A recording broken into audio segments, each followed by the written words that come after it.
Hello mic check. Hello mga idol, welcome back to my channel.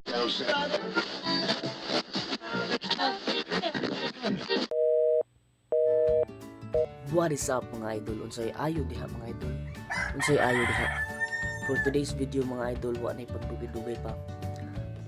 Unboxing and review sa Boya BY-MM1 na microphone.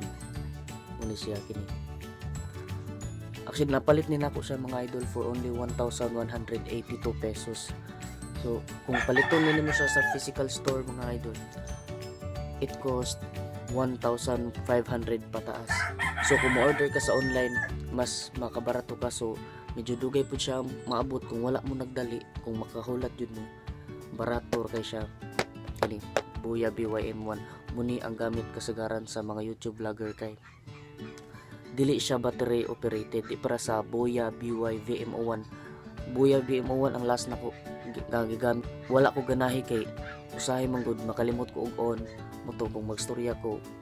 Dili na mo ko ng microphone kay wala na ko na on. So let's try to unbox and review this Boya BY-MM1 and camera. So compatible siya og smartphones, tablet, DSLR cameras, consumer camcorders, audio recorders, and compact and lightweight directional mic, metal construction. So metallic ang iyang microphone, so ato i-try unya. And naa siya windshield, professional furry windshield, para kung magstorya nga noise, background or hangin, dili siya minimize niya. So dili kay ngon nga mawagtang, pero at least ma-minimize lang niya. So let's try to open this, unbox and review.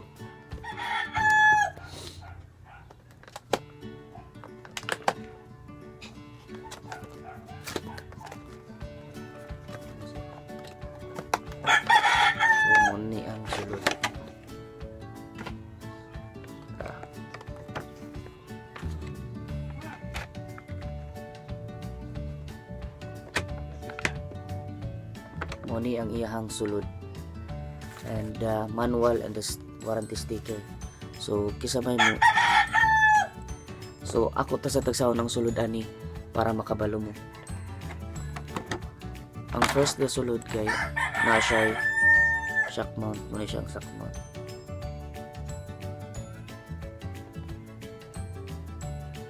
Shock mount. Muna siya para butanganan sa microphone. Ikaduha, na siya duha ka cords. Ang usa ka cords kay pang smartphone. Kani siya nga cord, kani nga cord. Kani na siya nakabutang nga for smartphone. And kini siya na siya nakabutang for microphone. Ang ikaduha nga cord kay DSLR cord. Muna siya ang pang DSLR, na siya medyo kulot-kulot kini. Muna siya pang DSLR. Then ang ikatulo na siya pouch. Kani pakapinya pouch para kung palitan dili na ka mag-vlog, lakaw na pwede mo sudlan. And the main event ang mismong microphone. So muna siya ang furry windscreen. So kung magstorya ka, iyang ma-minimize ang noise kanang dili mo ma-focus gid imong tingog ba, nagyapon siya tingog gamay mga background, pero at least ma-minimize niya ba, dili should ingon nga mawala gid mo yung tingog, ma-minimize lang siya. So muna ang microphone. So metallic daw ni siya to.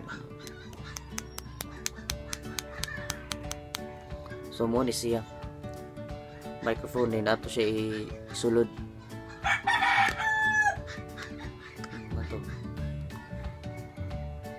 Mo siya, and ato na ni siyang i-set up kung then di gyud na mahuman ang review kung walay testing. So ato na siyang i-set up. Ibutang nato niya ang shock mount. Gahi gyud siya. So ban review nga kung natanawan, gahi gyud siya tao. Tara. Taod na. So na siya ibuya. So ang akong gigamit nga pang vlog kay mobile man, so ang atong gamiton nga cord kay pang mobile mo ni siya. So mo ni siya ang para microphone.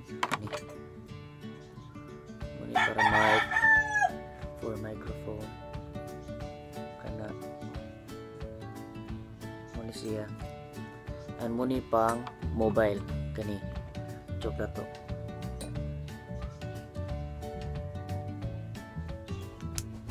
Dira. So i-try na ko kung unsay kalahian, i-test na to ni kung unsay kalahian sa naay microphone or sa built-in microphone. So akong isuway and let's go. Hello, mic check, hello, hello, hello. So mo ni siya ang Boya BY-MM1 nga microphone. So mic check, hello, hello, unsay naobserbaran. So mo ni siya ang Boya with microphone, na plug in na nato ang Boya. Hello, mic check, hello mga idol, welcome back to my channel. Hello, mic check, hello, hello. Mic check. So atong i-try kung without microphone and atong kuan kung unsay naka-diferensya niya and akong i-plug out. Hello, mic check, hello, hello, mic check. So wala na siya microphone, ako nang na-plug out. So unsay kalahian? So comment down below. Unsay kalahian sa with or without the microphone nga Boya BY-M.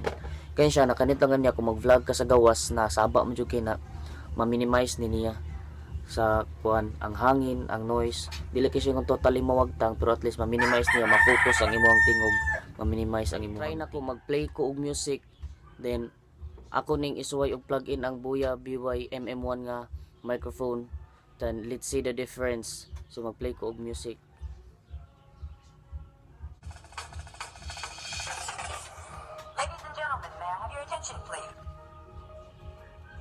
So naka-play na ang music.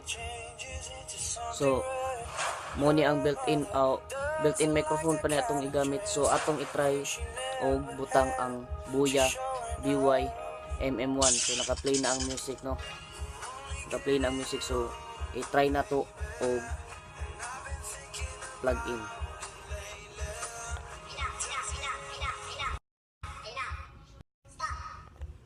What's up? Hello. Unsay inyong nadunggan? So naka-play na ang music, no. Hello, mic check. Unsay inyong nadunggan, unsay kalahian? So na siya music. So akong gigamit ka music katurang pagpangasayaw na mo kay basin makapiright ta, no. So hello. So unsay kalahian? Hello, mic check. So comment down below. So yes, mao na to ang akong nabantayan, no, kay ang music medyo nihinay siya kung magamit ka ning Boya BY-MM1. So mo ni siya ang gamit ani niya. So sa windshield foreskin ang tawag nila dead cut tawag ani nila. So mo ni siya ang gamit ani. So sa katong gustong mo palit, guys, napalit ka ko na siya sa Shopee 1,182. Kung mupait mo ani sa mga physical stores 1,500 pataas gud ang presyo ani niya, 1,500. So mao na to siya, guys. Thank you for watching. So kung nahibong mo kanang iana ko ni pasiya kay na ako gi-order nga clip nga para gid ani para sa ikbaw sa atong cellphone. So wala pa man siya naabot, gi-order pa nako sa Shopee. So thank you so much for watching the unboxing and review of Boya BY-MM1. And before anything else, don't forget to subscribe and hit the notification bell para ma-notified ka sa mga bag-o nga videos. Thank you so much and goodbye. Bye bye.